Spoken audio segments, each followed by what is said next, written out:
Hello and welcome to another episode of Johnsequitur. I have no idea what to call this episode at all. But again, as usual, this thought process started in the morning when I was in the shower. I think we live in a really weird period of our history.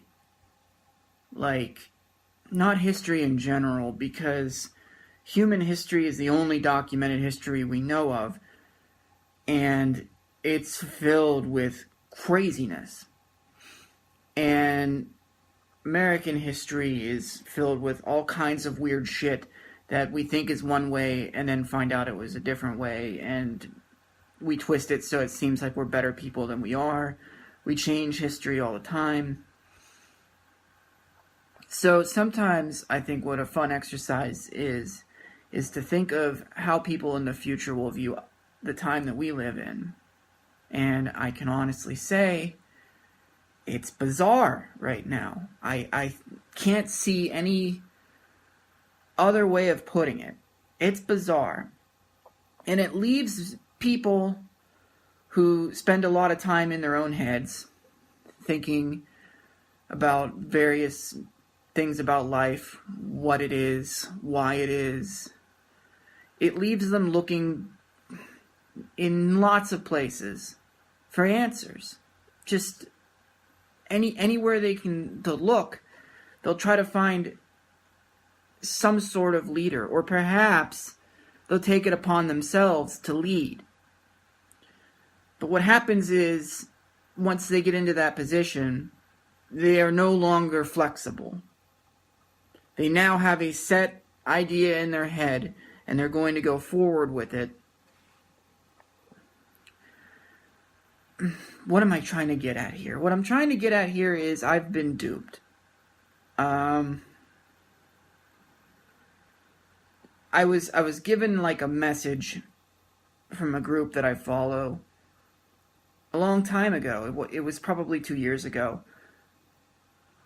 And it struck a chord with me.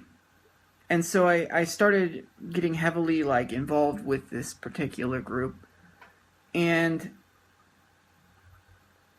as time wore on, I let myself kind of lose track of what I felt was right, and just started going with what they felt was right. Or taking the things that I thought were right and they were saying, no, that's not how it is, and trying to maybe twist it in a way that was a positive light. But it's not who I am. And while I'm the kind of person that thinks that truth is the way to go, and facts are the way to be, I still think there are areas that are strictly opinion, that don't have facts.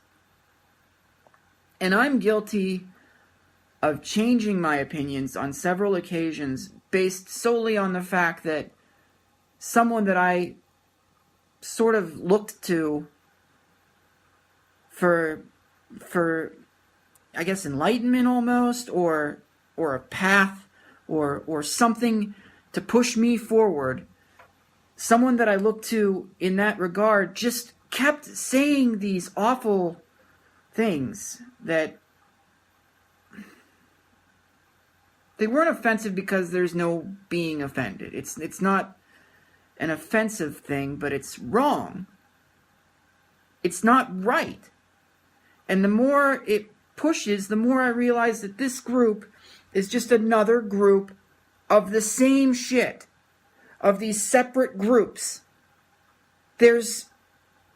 Everybody wants to get themselves shoved into a group.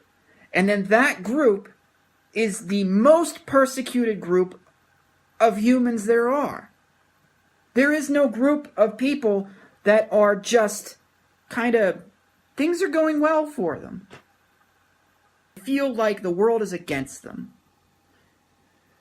And I don't know if the objective of these groups is to rise above the other groups, to be the most persecuted, or to shut down the other groups, to keep them from talking about how bad things are for them, because obviously they're better for the other group. I don't know.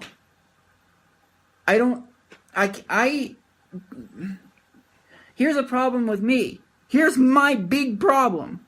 I don't have any problems. I don't. The only problem I have is that my left eye seems to go more towards the middle of my face when I'm looking directly at the camera. Is there a group of people for that? Are we segregated against? I don't know. I don't have a problem. When something doesn't go right for me, I still blame other people. And I shouldn't. And I know I shouldn't. I'm responsible for the shit that happens to me. There are pockets of examples where small groups of people with fucking idiot brains will use something about the group you're in to exclude you from something. It does happen. But very rarely does it happen out loud. You have to jump to that conclusion. You have to come to that assumption on your own. Because just looking at somebody in the face, you're not going to be able to read what they're thinking. No matter how honest they are in real life, there's still no way to know that they're being honest. You have to rely on your own intuition. And if your intuition is slanted towards being victimized, then every time something goes wrong, even when they tell you that that's not why it went wrong, you won't believe them.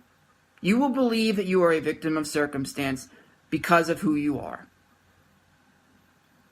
Sometimes you just have to rise above shit. Sometimes you have to take it upon yourself to rise above shit. You do.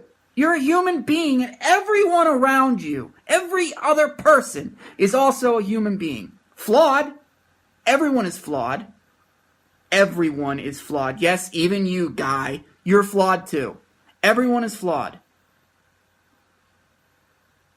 But the best kind of people, the ones who make it, get past the obstacles that are in front of them. Some have to get through more obstacles. But everyone has obstacles. Everyone. You have to forget that they're happening to you and get past them.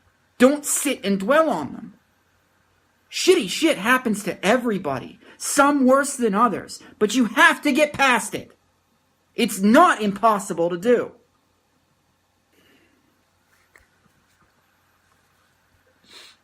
Don't change your ideals because someone else that you respect changed theirs or has different ones than you.